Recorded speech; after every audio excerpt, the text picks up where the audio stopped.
Oh man, there's always got to be one in the trilogy that changes everything, for better or for worse. Welcome to a retrospect on Team Sonic Racing. Now, I have previously looked at All-Stars Racing and All-Stars Racing Transformed, and I thoroughly enjoyed both of them. Now, personally for me, this game was not quite as good as All-Stars Racing Transformed or the original All-Stars, and there is good reason for that, which we will get into. But before we do that, let's dive into the background of Team Sonic Racing. Team Sonic Racing launched in May 2019 for PS4, Xbox One and Nintendo Switch, and also had a release on Steam. Like the previous two Sonic kart races, it was developed by the legends at Sumo Digital, published of course by Sega. The game handles very similarly to Transformed, and that is a good thing. They have obviously removed the boat and flight modes that were in the last game, and as well as losing that, the roster of non-Sonic characters have now also gone. In replacement, of course, are some more Sonic characters, which I'm sure you could gather from the name. Now, the team took inspiration from Sonic Heroes for the team-based gameplay, and in all fairness, a lot of the characters they picked for these teams are actually pretty cool. To start with, you only have Team Sonic unlocked, which has Sonic, Tails, and Knuckles. But as you progress through the game, you unlock more teams, which are as follows. Team Rose, you have Amy, the Chow, and of course everyone's favourite, Big the Cat in his frog cruiser. And then we have Team Vector. Vector! Oh yeah! Where we have Blaze the Cat, Silver, and Vector, of course. Then we have Team Dark with Shadow, Rouge, and E123. And then we've got Team Eggman with Metal Sonic, Dr. Eggman, and Zavok. I hope I've pronounced that correctly. I have not played the game that guy's from. Anyway, my point is there's quite a nice variety of characters, although it is a shame that we didn't just get another Sonic and All-Stars Racing game instead. Here we are, we'll make do.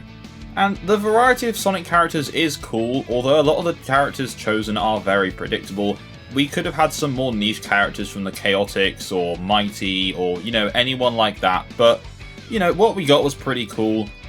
Anyway, if you enjoyed how the handling of cars was in Transformed, then you're probably going to like how they handle in this game as well.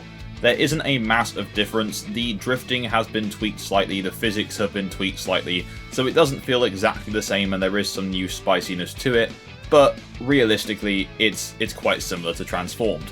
Which, as I say, is absolutely not a problem because that game is a masterclass in kart racing, so anything it takes from that game, great with me. So this time around, in place of the Transformed gimmick, we've got the team mechanics. This time it's not just about getting yourself to first, you need to get your team into a high enough position so that you all score well, because if you win and your team come last, then you're gonna not win overall.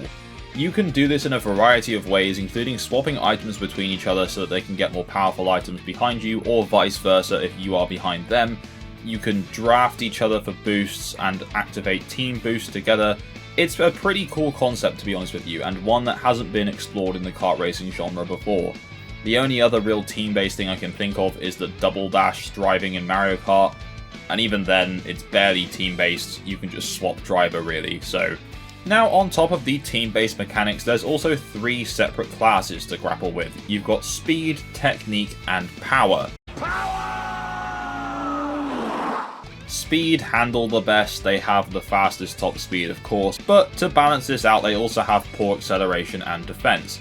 Technique have quite nice handling, high acceleration steering, and can cut corners on rough terrain without being slowed down, but have a lower top speed.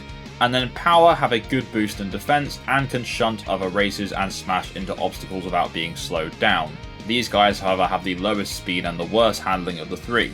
The start line boost in this game works very differently to how Mario Kart's does, which is lovely.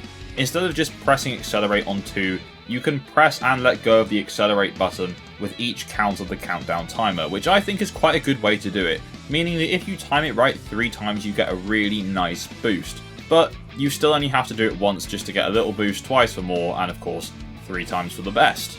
Now, I am of the impression that kart racers and other such sporty games do not need a story mode. Mario Kart has done just fine without a story mode, as did the previous 2 Sonic racing games. Now, don't get me wrong, if a story mode in the kart racer is done right, like Diddy Kong Racing, it can be really good. So I'm not saying it shouldn't have one, but if you're going to do one, make that the primary focus, don't slap it on as an afterthought. Take Mario Tennis Aces for example. Now I know it's not a kart racer but still a sports game. That game's story is just utterly ridiculous. They could have just removed that, called it a challenge mode and taken out all the ridiculous story and dialogue that keeps me from playing the game. The same can be said for Mario Golf Super Rush. If any of you have played that, the story really just brings the game down to a halt and I just want to play the golf. I don't care about the story as to why they're playing it. And the same goes for the story mode in Team Sonic Racing. The challenge modes in the previous two games were superb, they didn't need changing, and this story didn't need to happen. It's not like there's really any actual cutscenes outside the intro for the game, it's literally just broken down with dialogue boxes, which again, just brings the game down to a complete halt, and I just don't care. I know that sounds really harsh, but realistically, I'm not buying any racing game for the story. I don't pick up Gran Turismo because I think the tutorial is exciting where it dumps loads of game lore on me. I just want to play the game. Or Forza Horizon. I don't really care about the Forza Horizon story, I just want to do the races. And the same applies to kart races. I just want to do the races, look at the pretty colours, and drive. Anyway, rant over, let's move on. So, the items. So, the items that were in the previous two games do not make a return here, and honestly, that's probably for the best. They weren't exactly rubbish, but they weren't the most exciting part of the game and weren't particularly too memorable. In place of the items, you now have Wisps, which if you're a fan of the Sonic series, you will know exactly what I'm talking about already. The Wisps take different shapes and sizes and forms, and they are basically just item placeholders. They give you speed boosts, they act as projectiles, and honestly, it actually took me a lot longer than it should have done to learn what each Wisp was, but it's all part of the fun of the game.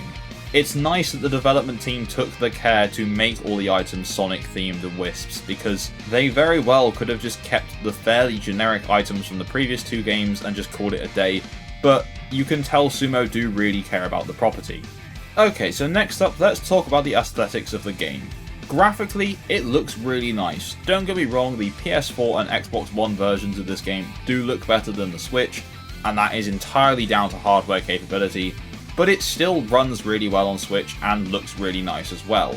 Which is not something I say very often about Switch ports of games, but just for record, this is the PS4 version on your screens now.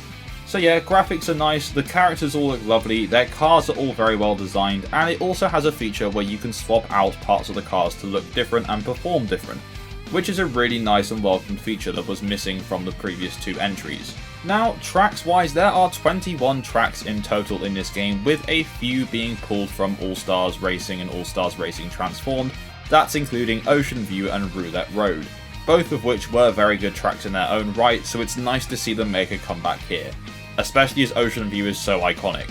A lot of the areas have featured in previous games before, such as the Casino and Seaside Hill, having first appeared in Sonic Heroes.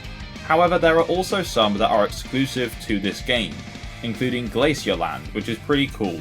Now, for the most part, these tracks are pretty well designed again. I wouldn't say they are as intricately designed and clever as All-Stars Racing and Transformed had, except of course the ones that make a return from there, but they're all still fairly decent tracks. On top of this, they're all very nicely designed in terms of the backdrops, they all look pretty nice, and there's pretty much no performance issues across any of the tracks on any of the platforms this game is out on, which is always an added bonus. Now, I know pretty much all I've said about this game in this video has probably sounded very positive, and that's because this is a decent kart racer in its own right. There's just almost too much going on for it to be a good experience overall. And again, I know that sounds absurd, but there's just a lot going on here. The story mode has 7 chapters, and as I've previously said, I don't care about the story, so I just skip through it and it's just a bunch of increasingly difficult challenges. It definitely feels more aimed at single players than it does at multiplayer, and whilst on that topic, the split screen performance on Switch isn't very good, really at all. There's just something about this game that lacks the charm of the previous 2 entries, and that's probably down to a mixture of things. As mentioned, that's probably down to the story for one thing. It's also down to the lack of variety of characters. I think this game, as I've said, should have been a successor to All-Stars Racing Transformed and kept the All-Stars as well. And there was quite a lengthy period of time between All-Stars Racing Transformed and this releasing. And at the time, All-Stars Racing Transformed didn't have as good of a Mario Kart to compete with. This one does. Mario Kart 8 Deluxe is the complete package and holds so much above this game.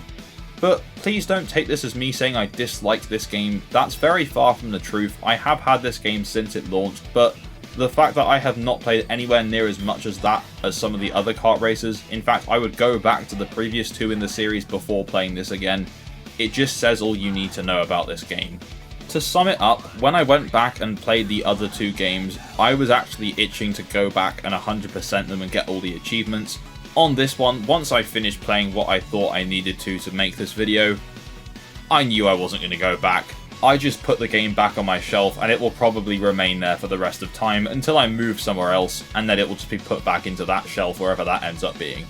Anyway, that's all I've got time for today. Thank you very much for watching this retrospect on Team Sonic Racing. What do you guys think of this game? I've noticed the general consensus is this is definitely the weakest of the trilogy. I recently did a poll in my community section where nearly 1,000 of you voted, and I think only about 30 to 40 of you voted this one as your favourite.